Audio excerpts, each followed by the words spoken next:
الحمد لله نحمده ونستعينه ونستغفره ونؤمن به ونتوكل عليه ونعوذ بالله من شرور أنفسنا ومن سيئات أعمالنا من يهده الله فلا مضل له ومن يضلل فلا هادي له وأشهد أن لا إله إلا الله وحده لا شريك له وأشهد أن محمدا عبده ورسوله صلى الله عليه وسلم أرسله بالحق بشيرا ونذيرا بين يدي الساعة فمن يطع الله ورسوله فقد رشد واهتدى ومن يعص الله ورسوله فقد ضل وغوى فإنه لا يضر إلا نفسه ولا يضر الله شيئا نسأل الله ربنا أن يجعلنا ممن يطيعه ويطيع رسوله ويتبع رضوانه ويجتنب سخطه فإنما نحن به وله أما بعد فإن خير الحديث كتاب الله وخير الهدي هدي محمد صلى الله عليه وآله وسلم وشر الأمور محدثاتها وكل محدثة بدعة وكل بدعة ضلالة وكل ضلالة في النار فأعوذ بالله السميع العليم من الشيطان الرجيم من همزه ونفخه ونفثه بسم الله الرحمن الرحيم ظهر الفساد في البر والبحر بما كسبت أيدي الناس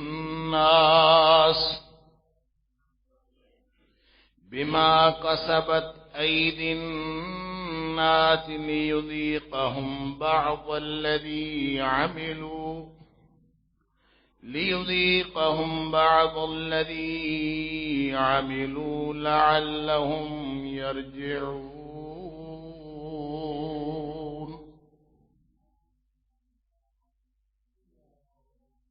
خشکی اور تری میں بگاڑ پیدا ہو گیا. بما کسبت ایدی الناس، اس وجہ سے بگاڑ پیدا ہو گیا کہ لوگوں کے ہاتھوں نے یہی کمایا تھا یا لوگوں کے کرتوت ہی ایسے تھے. لِيُذِيقَهُمْ بَعْضَ الَّذِي عَمِلُوا، یہ فساد، یہ بگاڑ اس لیے پیدا ہوا ہے تاکہ لوگوں کے ان کے اعمال کا کچھ بدلہ یہاں چکھا دیا جائے. لعلہم یرجعون، ہو سکتا ہے کہ لوگ واپس آ جائیں۔ صدق اللہ العظیم۔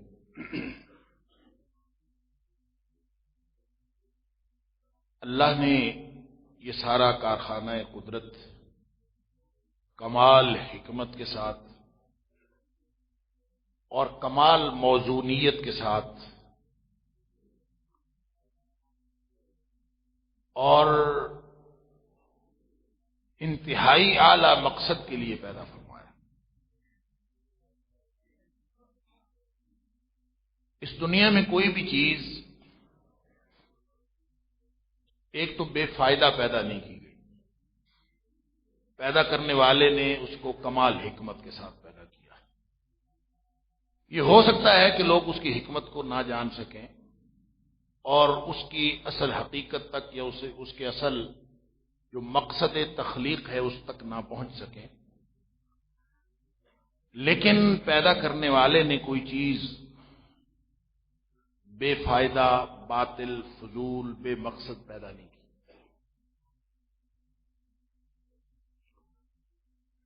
پھر اس سارے نظام میں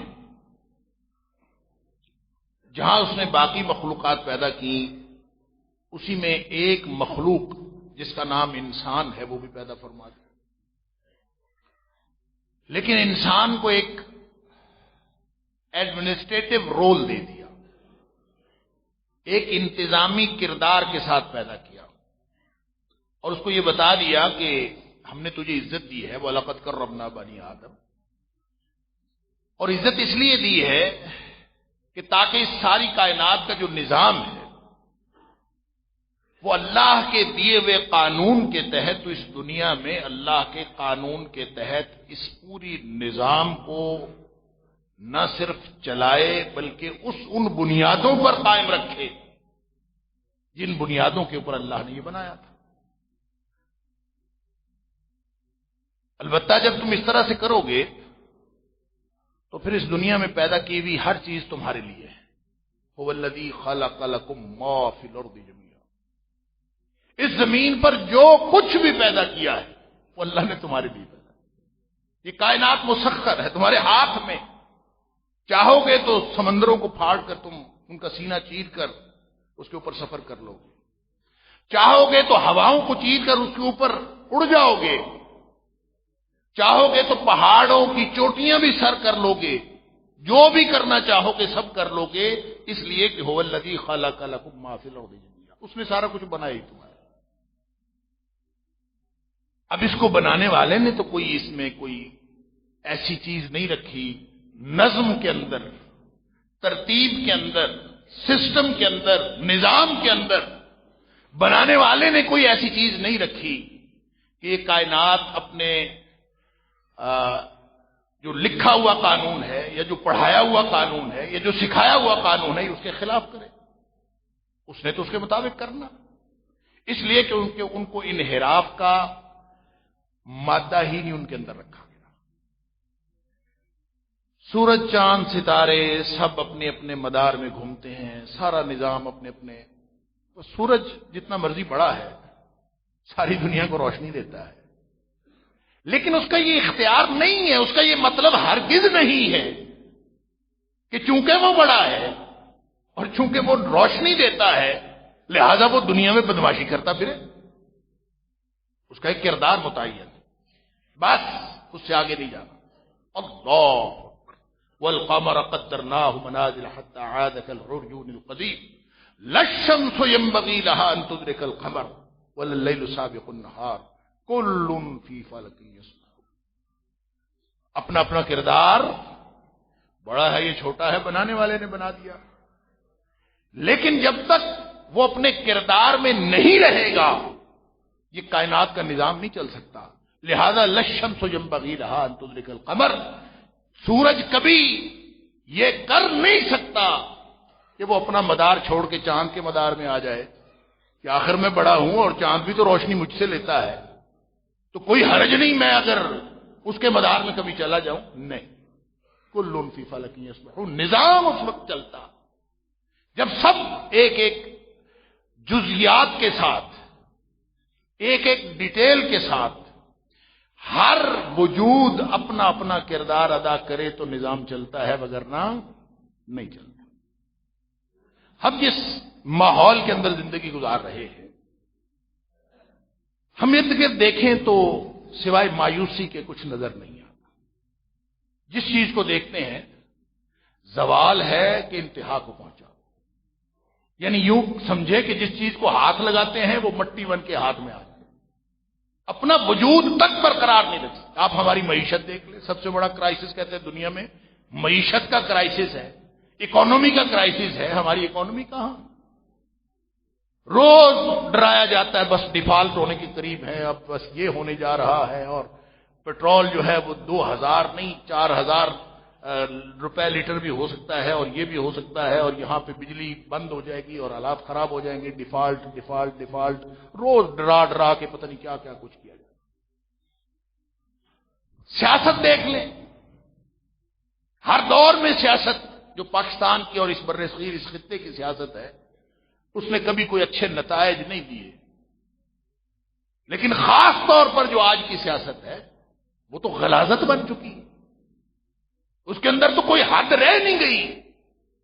بس آپ کو ایک سیاسی پارٹی کا لیبل اپنے اوپر لگانا ہے، اور اس کے بعد گالیاں جو ہیں وہ تو صدقے خیرات میں بھی ملتی رہیں گی، اور اس کے بعد دوسری پارٹی کے لوگ آپ کو اور دوسری پارٹیوں کے لوگوں کو آپ جینے کا بھی حق نہیں دیتے۔ سیاست کرنا تو دور کی بات، دل یہ کرتا ہے کہ شاید یہ تو، یعنی میں 1970 کے بعد جو 1970s کا دور ہے، ہمارے لڑکپنے کا دور ہے، اس وقت میں سنتا تھا جن پارٹیوں کے بارے میں کہ فلاں پارٹی کا نام لینے سے، بلکہ اس پارٹی کے اندر جانے سے، ان کو ووٹ دینے سے مولوی فتویٰ دیتے نکاح ٹوٹ جاتا۔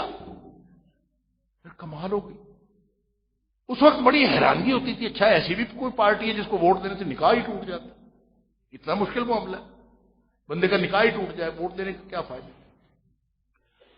اللہ اکبر!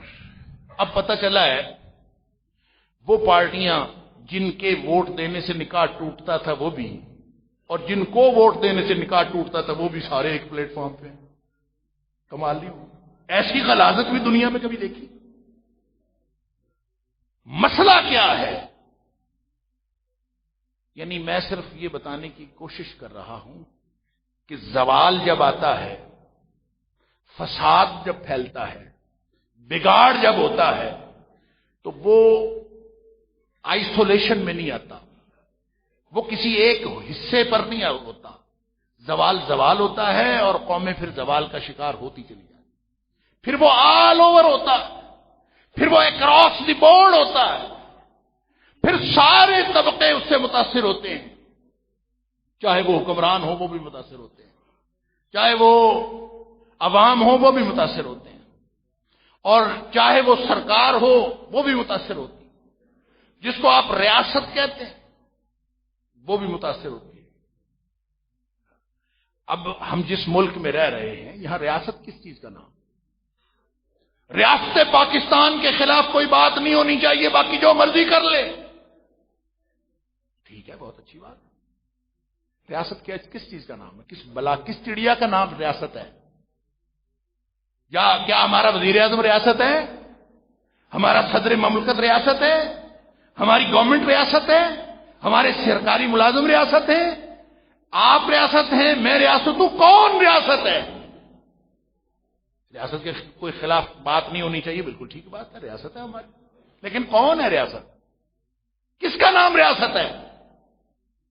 ہر اس شخص کا نام ریاست ہے جس کے ذریعے سے اس ریاست کا نظام چلتا ہے۔ اگر آپ اس میں ہیں تو آپ بھی ریاست ہیں۔ آپ اگر ریڑھی لگا کے کھڑے ہوئے ہیں سڑک پہ اور سبزی یا فروٹ بیچ رہے ہیں تو آپ اس ریاست کے اندر کردار ادا کر رہے ہیں۔ آپ جھوٹ بولیں گے تو اس کا مطلب ہوگا ریاست جھوٹ بولتی ہے۔ آپ کلرک ہیں، آپ کرسی پہ بیٹھے ہیں، آپ غلط کام کریں گے، ریاست غلط کام کرتی ہے، آپ ریاست کے نمائندے ہیں۔ لہذا کوئی چڑیا نہیں ہے جو آ کے اس کو خراب کر رہی ہے، میں اور آپ ہم سب ریاست ہیں، ہم سب اس نظام کا حصہ ہیں۔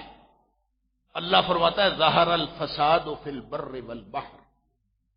یہ فساد کسی آئسولیشن میں صرف سیاسی نظام نہیں بگڑا، صرف سماج نہیں بگڑا، سماجی اقدار نہیں بگڑی، صرف اور صرف معاشرتی طور پر لوگ اور تہذیبی طور پر لوگ بے حیائی کا شکار نہیں ہوئے. ظہر الفساد فی البر والبحر، خشکی اور تری، پورا نظام کائنات بگڑ گیا، ہر چیز بگڑ گئی، ہاتھوں سے نکل گئی. قرآن تبصرہ کرتا، لیکن یہ بے سبب نہیں نکلی. بے سبب سب کچھ نہیں ہوا. آپ کو سیاست کی کوئی ڈائریکشن سمجھ نہیں آتی، آپ کو معیشت کی کوئی ڈائریکشن سمجھ نہیں آتی، آپ کو ہمارا سماج سمجھ بھی نہیں آتا، تو آپ کا کیا خیال ہے کہ اس میں آپ کا کوئی حصہ نہیں؟ اللہ فرماتا ہے ہاں بگاڑ ہے، اس کو سمجھو. قرآن تبصرہ بھی کرتا ہے، راستہ بھی دکھاتا. تبصرہ کر کے چھوڑتا نہیں ہے، تبصرہ بھی کرتا ہے، راستہ بھی دکھاتا. وہ آپ کی ذاتی معیشت بگڑی ہوئی ہو، گھر بگڑا ہوا ہو.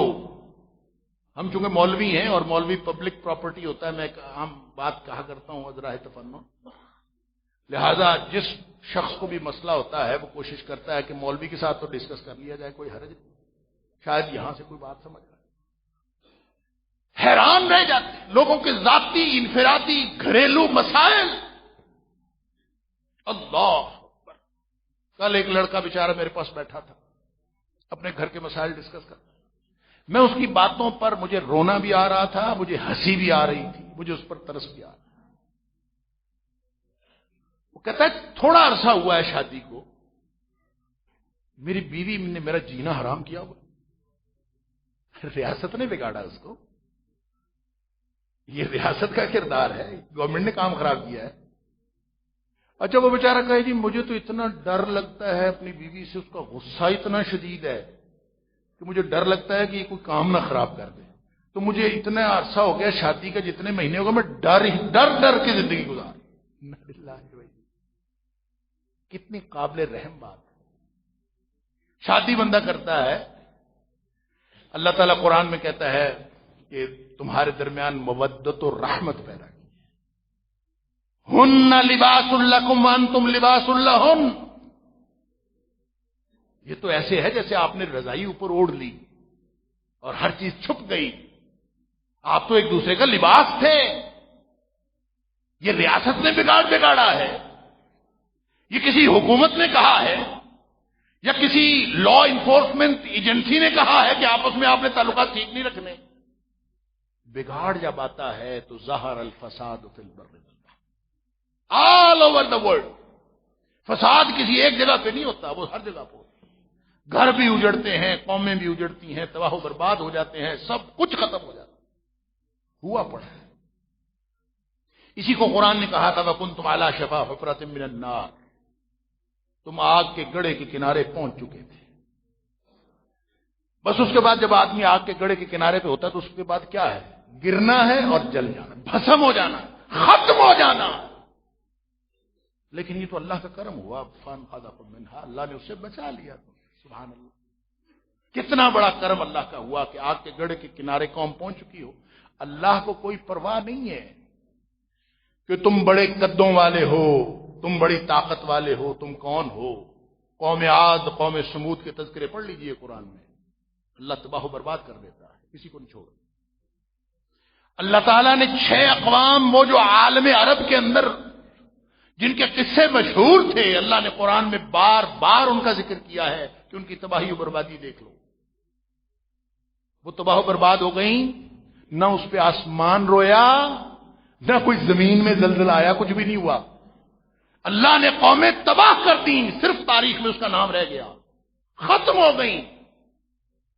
اور اللہ تعالیٰ کا قانون یہی ہے کہ وہ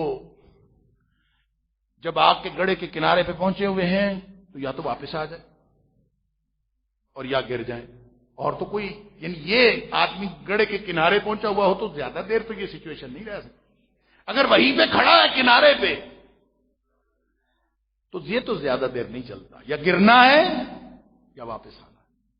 تو قرآن کہتا ہے کہ ظہر الفساد فی البر والبحر، خشکی اور تری یہ محاورتن کہا گیا ہے. لیکن ایکچولی بھی ایسے ہی ہے کہ چاہے سمندر ہو، چاہے وہ خشکی ہو، چاہے کچھ بھی ہو، سارا نظام ہی بگڑ گیا. ہمارے گھر ختم ہو گئے، گھر تباہ و برباد ہو گئے. ہمارے گھروں کا ماحول، ہماری اولادیں ضائع ہو گئی، ہماری اولادیں ہاتھوں سے نکل گئی، ہمارے اپنے اخلاق ختم ہو گئے. ہم خود اپنے اخلاق کی تحفظ نہ کر سکے، اپنے اخلاق کی حفاظت نہ کر سکے. ایک ایک شخص ذرا غور تو کر کے دیکھیں ہمارا کیا کیا، کس کس ڈائمینشن میں، کس کس رخ میں، کس کس چیز میں بگاڑ پیدا ہوا. دیکھیں تو صحیح، کچھ بچا ہی نہیں. حالات اتنے خراب ہیں، اللہ تعالیٰ معاف فرمائے. یہ جو بگاڑ ہے، میں اس کے بارے میں جتنی بھی تفصیلات عرض کرتا جاؤں، ہم سب کو معلوم حل کیا ہے، کرنا کیا ہے. آج اگر واپسی ہو جائے گی تو پھر آگ کے گڑھے سے بچ سکتے ہیں، اگر نہ اللہ نئی قوم لے آتا ہے، اللہ کو کوئی پرواہ نہیں ہوتی. اللہ تعالیٰ نے قرآن میں جو تاریخ کا فلسفہ دیا وہ یہی. جب 6 اقوام کی تباہی و بربادی کا قصہ وہ سناتا ہے آپ کو، اور بار بار سناتا، وہ اس لیے نہیں سناتا کہ بس آپ دیکھ لیں ہاں جی وہ مر گئے اور وہ ختم ہو گئے. وہ نہیں، یہی حالات تمہارے ہو سکتے ہیں، یہ عبرت کے لیے ہے. کوئی قرآن کا قصہ، لقد کان فی قصصہم لعبرۃ، ان کی کہانی سنانے کے لیے تمہارے لیے اصل میں عبرت کا سامان ہے کہ اس برے وقت سے بچ جاؤ. تباہی و بربادی سے بچنا ہے تو واپسی. قرآن کہتا ہے لیذیقہم بعد الذی عملوا، خوشی کی بات یہ ہے اور خوشخبری کی بات یہ ہے کہ الحمدللہ، شکر ہے اللہ کا، اللہ نے ہمارے کرتوتوں کی سزا پوری نہیں دی ابھی. اس نے تو ایسے بس ذرا سا جھٹکا دیا ہے، ہوا تمہارے کرتوتوں کی وجہ سے، بما کسبت ایدی الناس، وگرنہ اس نے تو ما ترى فی خلق الرحمن من تفاوت، جو نظام اللہ کا بنایا ہے اس میں کوئی بگاڑ نہیں، اس میں کوئی خرابی نہیں. خرابی خود انسان اپنے لیے کریٹ کرتا ہے، اور وہ جو خرابی کی ہے وہ میں نے، آپ نے، one way or the other, ہم سب نے. بگاڑ ہوتا ہے تو جیسے میں نے پہلے عرض کیا کہ بگاڑ اکیلا نہیں ہوتا، کسی ایک جگہ نہیں ہوتا، بگاڑ آل اوور ہوتا ہے. پھر آپ اس سے رک نہیں سکتے اور کسی جگہ سے روک نہیں سکتے. گلنا سڑنا معاشرہ شروع ہو گیا تو بس کہانی ختم. اللہ اکبر. ہم اگر چاہتے ہیں کہ تباہی و بربادی سے بچ جائیں، اور یقیناً میں اور آپ ہم سارے چاہتے ہیں، ہم سب کا دل کرتا ہے کہ ہماری واپسی ہو جائے، تباہی و بربادی نہ ہو، تو پھر آج سوچ لیجئے. اللہ فرماتا ہے لیذیقہم بعد الذی عملوا، یہ تمہارے اعمال کا کچھ بدلہ ذرا سا چکھایا ہے، تباہ نہیں کیا. اگر وہ واقعتاً کرتوتوں کے موافق پکڑ لے نا تو ہمارے تو وجود کا جواز ہی ختم ہو چکا ہے. لو یؤاخذ اللہ بما کسبت ایدی الناس، اگر اللہ پکڑ لے نا واقعی جو کچھ کرتوت لوگ کر رہے ہیں اور کیے جا رہے ہیں، باز ہی کوئی نہیں آ رہا. اگر اللہ پکڑ لے، فرمایا کہ ما ترک علی ظہرها من دابۃ، تو اس روئے زمین پر تمہیں کوئی جاندار چلتا ہوا دکھائی نہ دیتا. اتنی بڑی تباہی آتی، اللہ تعالیٰ سب کو ملیامیٹ کر دیتا. کرتوت تو ایسے ہیں، لیکن اس کی مہربانی ہے، اس کی رحمت ہے کہ اس نے ہمیں باقی رکھا ہے. لہذا اپنے حالات کا جائزہ لیجئے، انفرادی طور پر بھی اور اجتماعی طور پر بھی. راستہ باقی ہے، اور وہ راستہ کون سا ہے؟ شکر ہے اللہ کا. وہ ایک تو وہ فرماتا ہے کہ لیذیقہم بعد الذی عملوا، میں نے ابھی عذاب نازل نہیں کیا، میں نے تو ذرا سا چکھایا ہے، اور چکھایا اس لیے ہے لعلہم یرجعون، شاید کہ یہ واپس آ جائے. واپسی کا راستہ دکھانے کے لیے ذرا سا جھٹکا دیا ہے. اور میں اور آپ اگر واپسی کا راستہ دیکھنے کے باوجود نہیں آ رہے، اور وہ کیا ہے؟ میں یہ موضوع کو پہلی دفعہ بیان نہیں کر رہا، اور جب وہ کوئی چوکیدار آوازیں دیتا ہے نا گلی میں کھڑے ہو کے کہ جاگتے رہنا بھائیوں، تو اس کا مقصد دوسروں کو جگانا نہیں ہوتا، اس کا مقصد یہ انشور کرنا ہوتا ہے کہ میں تو جاگ رہا ہوں، اپنے آپ کو بتانا ہوتا کہ مجھے جاگنا ہے۔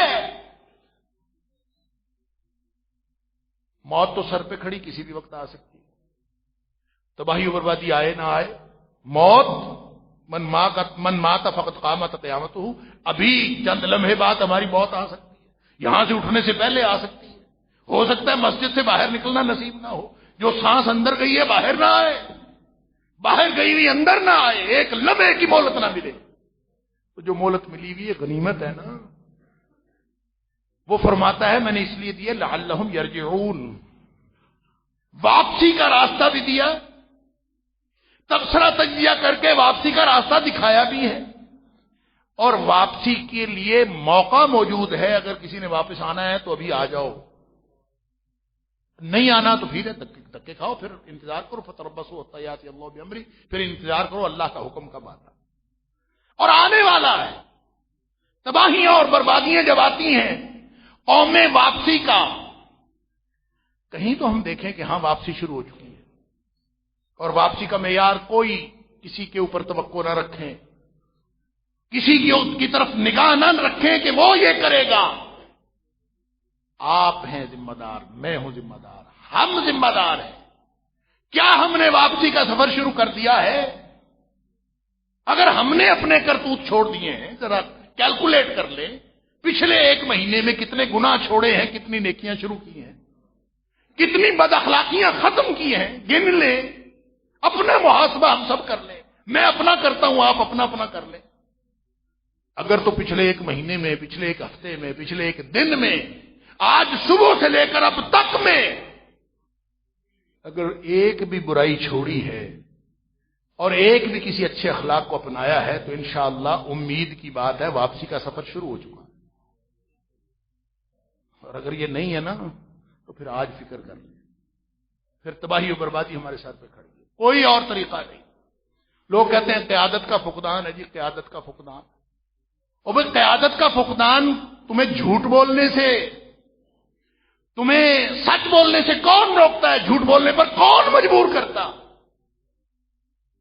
سب ہم خود اپنی مرضی سے کر رہے ہوتے ہیں، اور ہر شخص کو یہ شعور موجود ہے، لیکن جہاں اس کا مفاد ہے اسے کرنا۔ حکمران کا اپنا معاملہ ہے اور عوام الناس کا اپنا معاملہ ہے۔ کسی نے آپشن دیا تھا، دیکھیں نیکی کا حکم کرنا ہے، برائی سے منع کرنا ہے، یہ آپشنل سبجیکٹ نہیں ہے زندگی کا کہ حکمران ہوں گے تو کریں گے، اختیار آئے گا تو کریں گے، نہیں۔ نبی اکرم صلی اللہ علیہ وسلم فرماتے ہیں کہ تمہیں ہر صورت میں اللہ وَلَا تَأْمُرُنَّ بِالْمَعْرُوفِ وَلَا تَنْهَوْنَ عَنِ الْمُنكَرِ، برائی ساری دنیا کو پتہ ہے، یہ برائی، نیکی ساری دنیا کو پتہ ہی نہیں، تمہارے پاس یہ آپشن نہیں ہے، یہ compulsory subject of your life, لازماً نیکی کا حکم دینا، لازماً برائی سے روکنا۔ اللہ اکبر، نہیں کرو گے تو پھر کیا ہوگا؟ پھر یہ نمازوں کا فائدہ بھی نہیں رہے گا۔ وہ کہتا ہے میں تہجد پڑھتا ہوں، شکر ہے، میں جب تہجد پڑھتا ہوں تو بس کافی ہے، نمازیں پڑھتا ہوں، تہجد میں پڑھتا ہوں، میرے معاملات ٹھیک۔ تو اس کا مطلب یہ نہیں ہے کہ لوگوں کے ساتھ بدتمیزی کا آپ کو لائسنس مل گیا ہے، اب لوگوں کے ساتھ جو مرضی کرتے، نہیں، یہ پورا دین ہے۔ لازماً ہر نیکی اور لازماً ہر برائی سے منع کرنا یہ لازمی ہے، نہیں تو پھر اللہ کے رسول صلی اللہ علیہ وسلم فرماتے ہیں اولا یوشکن اللہ علیکم عقابا منہ، نہیں ہوگا تو کیا ہوگا؟ فرمایا اللہ کی طرف سے تم پکڑے جاؤ گے، پکڑا جائے گا۔ ایسا نہیں کیا، کمپلسری تھا، لازمی سبجیکٹ تھا، نہیں کیا، فرمایا پکڑے جاؤ گے۔ اللہ اکبر، جب پکڑے گئے تو پھر کیا ہوگا؟ پکڑ آ گئی نا اللہ کی، فرمایا پھر یہ ہوگا کہ ثم تدعونہ فلا یستجاب لکم، پھر تم مسجد میں بیٹھ کے دعائیں کرو، تم کعبے میں جا کے دعائیں کرو، تم راتوں کو اٹھ کے کرو، تہجد پڑھو، تم دعائیں کرو گے، اللہ تمہاری دعائیں بھی نہیں سنے۔ ثم تدعونہ، تم دعائیں کرو گے، دعاؤں کا عمل رک نہیں جائے گا، کرو گے، لیکن فلا یستجاب لکم، وہ کوئی دعا قبول نہیں ہوگی، اوپر چڑھے گی نہیں کوئی دعا۔ تو آج اگر میں اور آپ اس کمپلسری سبجیکٹ کو چھوڑ چکے ہیں اور پھر سمجھتے ہیں کہ حالات ٹھیک ہو جائیں گے، تو بھئی حالات میں نے ٹھیک کرنے تھے، حالات آپ نے ٹھیک کرنے تھے، ہم کرنے پر تیار نہیں ہیں۔ ایک میں ٹھیک ہو جاؤں اکیلا تو ایک غلط آدمی کی تو کمی ہوئی نا، ایک میں تو ہوں ٹھیک، ہم ہونے کے لیے تیار نہیں، اور رہ گئے حکمران۔ اللہ اکبر، دیکھیں ذمہ داری نہیں لینا چاہتا کوئی، اس ذمہ داری کو نہیں نبھا سکتا، نہ لے۔ نبی پاک صلی اللہ علیہ وسلم نے یہی تو فرمایا تھا قرب قیامت، جب کسی بدو نے پوچھا تھا قیامت کب آئے گی، متی الساعہ یا رسول اللہ صلی اللہ علیہ وسلم، اللہ کے رسول قیامت کب آئے گی، تو آپ نے فرمایا تھا کہ اذا ضیعت الامانہ فانتظر الساعہ، جب امانتیں ضائع ہونے لگیں پھر قیامت کا انتظار۔ کیف اذاعتها یا رسول اللہ صلی اللہ علیہ وسلم، کیسے امانت ضائع ہونے کا کیا مطلب؟ آپ نے فرمایا کہ اذا وسد الامر الى غیر اہلہ، جب نااہل لوگ حکمران بن جائیں، منصب اور عہدہ نااہل بندے کو ملنا شروع ہو جائے، تو سمجھ لیجئے کہ فانتظر الساعہ، پھر قیامت ہی ہے، اس کے بعد اور کچھ نہیں۔ حضرت ابو ذر غفاری رضی اللہ تعالیٰ عنہ ایک دن نبی پاک صلی اللہ علیہ وسلم سے کہتے ہیں، اللہ کے رسول صلی اللہ علیہ وسلم، ابو ذر غفاری سبحان اللہ رضی اللہ تعالی، عمر میں بھی بزرگ تھے اور تقوی میں بھی سارے صحابہ کرام میں نمایاں تھے۔ کہتے ہیں اللہ کے رسول صلی اللہ علیہ وسلم، سارے لوگوں کو آپ ڈیوٹیاں دیتے ہیں، مجھے بھی کبھی دے دیا کریں، سب کو ڈیوٹیاں ملتی ہیں، آپ نے مجھے کبھی ڈیوٹی نہیں دی۔ اللہ اکبر، نبی کریم صلی اللہ علیہ وسلم فرمایا، یا بدر، اور سنو ابو ذر، انک ضعیف وانہا امانہ، تو کمزور ہے اور یہ بڑی ذمہ داری ہے۔ انک ضعیف، تو کمزور آدمی ہے، وانہا امانہ، یہ بہت بڑی ذمہ داری ہے، وانہا یوم القیامت خزی وندامہ، قیامت والے دن یہ ذلیل و رسوا کر دے گا۔ انہا یوم القیامت خزی وندامہ، یہ قیامت والے دن ذلیل و رسوا کر دے گی، لہذا تو یہ نہ لے، اس لیے کہ ضرور قیامت والے دن جا کے ذلیل و رسوا ہونا ہے۔ تو اس لیے نبی اکرم صلی اللہ علیہ وآلہ وسلم نے، ہاں سوائے اس کے، نبی کریم صلی اللہ علیہ وسلم فرمایا، الا، سوائے اس شخص کے، من ادا حقہا، جس نے اس کا حق ادا کیا۔ اور جو حق ادا کرنا ہے وہ کیا ہے؟ ذمہ داری جس کے پاس ہے اس کو احساس ہونا چاہیے کہ میرے پاس جو بھی ذمہ دار صرف حکمران نہیں ہوتا، ہر وہ شخص ذمہ دار ہے۔ میں اس ممبر پہ کھڑا ہوں، میں اگر اپنی پوری صلاحیتیں لگا کے اس ممبر کا تقاضا پورے کرنے کی کوشش نہیں کرتا تو قیامت والے دن پکڑا جاؤں۔ ہر شخص کی ایک ذمہ داری ہے، وہ اگر ذمہ داری نہیں ادا کرتا پھر حکمران تو اس کی تو ذمہ داری بہت بڑی۔ مسلم شریف کی حدیث ہے، نبی پاک صلی اللہ علیہ وسلم فرمایا، ما من عبد یسترعیہ اللہ تعالی، غور سے سن لو، ہر شخص کی رعیت ہوتی ہے۔ اس حدیث کو سننے سے پہلے آپ وہ حدیث ذہن میں رکھ لیجئے کہ نبی پاک صلی اللہ علیہ وسلم فرمایا تھا، بادشاہ صرف ذمہ دار اور بادشاہ صرف حکمران نہیں ہوتا، کلکم راع وکلکم مسئول عن رعیت، تم میں سے ہر شخص نگران ہے، ہر شخص کے بارے میں، ہر شخص سے اس کی رعیت کے بارے میں پوچھا جائے۔ اس کی رعیت، اس کی راجدھانی اور کچھ نہیں ہے تو یہ جسم تو ہے نا۔ اگر اس کا گھر نہیں ہے، پھر آپ نے تفصیل بھی بتائی، مرد اپنے گھر کا راعی ہے، عورت اپنے شوہر کے گھر کی ملکہ ہے، ہر چیز، جس چیز کی ذمہ داری ہے اس کے بارے میں پوچھا جائے گا۔ تو جو حکمران ہے اس کی ذمہ داری کس چیز پر ہے؟ اللہ اکبر، کوئی چھوٹی حکمرانی نہیں۔ عمر فاروق رضی اللہ تعالیٰ عنہ جیسے لوگ جب ذمہ داری ملی تو رونا بند نہیں ہوتا تھا۔ کیا کروں گا؟ کبھی سوچا ہے؟ فرات کے کنارے کتا بھوکا مر گیا تو مجھے قیامت والے دن پوچھا جائے گا۔ یہ خوف ہے، یہ ایریا آف جورسڈکشن ہے۔ میں قیامت والے دن اللہ کو کیا جواب دوں گا؟ تو نبی کریم صلی اللہ علیہ وسلم فرماتے ہیں ما من عبد یسترعیہ اللہ تعالی، جس کو اللہ تعالیٰ نے کوئی بھی رعیت دی ہو، چھوٹی ہو بڑی ہو، راجدھانی کوئی دی ہے، اور پھر وہ شخص فوت ہو گیا، ثم یموت یوم یموت، پھر جس دن بھی اس کی موت آئی اپنی موت کے ساتھ فوت ہو گیا، سب نے جانا ہے، لیکن وہ اس حال میں گیا کہ وَهُوَ غَاشٌ لِرَعِيَّتِهِ، وہ اس حال میں اس دنیا سے گیا کہ وہ اپنی رعیت کے ساتھ دھوکہ کرتا تھا۔ غَاشٌ لِرَعِيَّتِهِ، اپنی رعیت کے ساتھ کبھی خیر خواہ نہیں ہوا، اس کے ساتھ اس نے ہمیشہ کوئی نہ کوئی دھوکہ، کوئی نہ کوئی چلاکی، کوئی نہ کوئی مکر، کوئی نہ کوئی فریب۔ انا للہ و انا الیہ راجعون۔ میں آپ کو کسی ایک حکمران اور کسی ایک پارٹی کی طرف توجہ نہیں دلانا چاہتا، لیکن آپ حکمران ہیں، آپ ذمہ دار ہیں یا آپ عوام ہیں، اگر اللہ کے عذاب سے بچنا ہے تو ذمہ داری آج محسوس کریں۔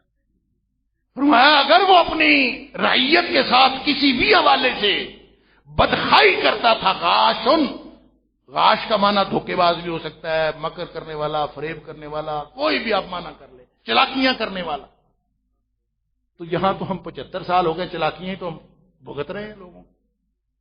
فرمایا الا حرم اللہ علیہ الجنہ، اللہ اس کے اوپر جنت حرام کر دیتا۔ ذمہ داری محسوس کریں، میں اور آپ لوگوں کے اوپر نہ رہیں، آج سے انتظار کرنا بند کر دیں کہ فلاں نے کرنا، کسی نے نہیں کرنا، میں نے اور آپ نے کرنا ہے۔ ہم ریاست ہیں، ہم ذمہ دار ہیں، میں اور آپ ہم سب ذمہ دار ہیں۔ لعلہم یرجعون، اللہ نے فرمایا تھا شاید واپس آ جائیں، تو آج سے ہم واپسی کا سفر شروع کریں، انشاءاللہ اللہ کی رحمتیں ہمارے اوپر جلوہ فغن ہونا شروع ہو جائیں گی۔ اللہ تعالیٰ مجھے اور آپ ہم سب کو اس بات کی توفیق عطا فرمائے۔ وآخر دعوانا الحمدللہ۔